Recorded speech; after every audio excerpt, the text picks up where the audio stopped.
you guys didn't notice, I'm playing with the fidget spinner. Ooh, it looks really cool when it's on high speed. Wow. Okay.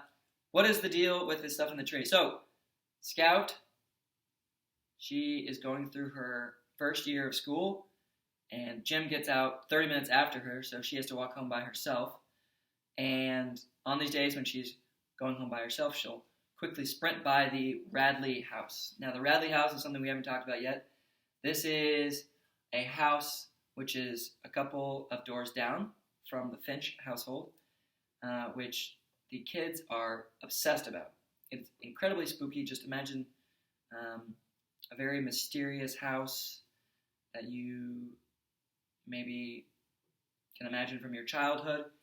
And the kids are fascinated by it. They'll make up stories, just talk about the horrible things that happen in there.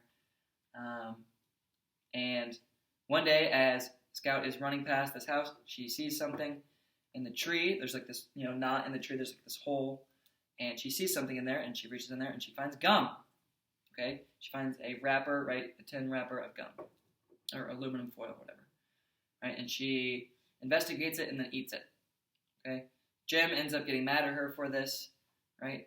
But then she tells Jim about it, and then a couple weeks later, right, they're walking together, and they find something else in the tree. Okay? This time they find 2 Indian head pennies, right? And they are both quite fascinated by their findings. So that's kind of meant to be put in the background for a little bit. Just keep that in our heads.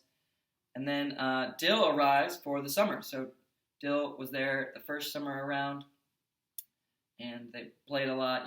He's an outsider, so he's kind of meant to represent an outside perspective coming in. And they start playing games again.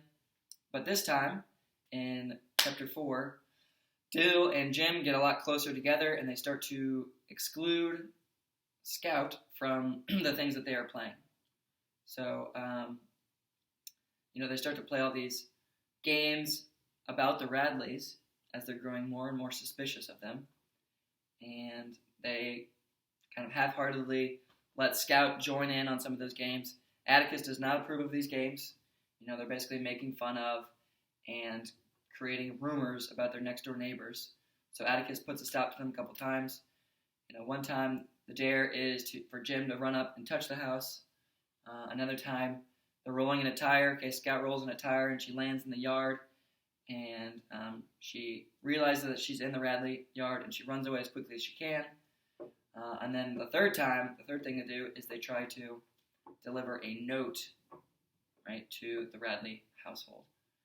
Okay, so Atticus does not approve of these games, and Jim and Dill are kind of pushing away Scout, and so Scout is going to be forced to hang out with a next-door neighbor, who we will talk about on the next slide.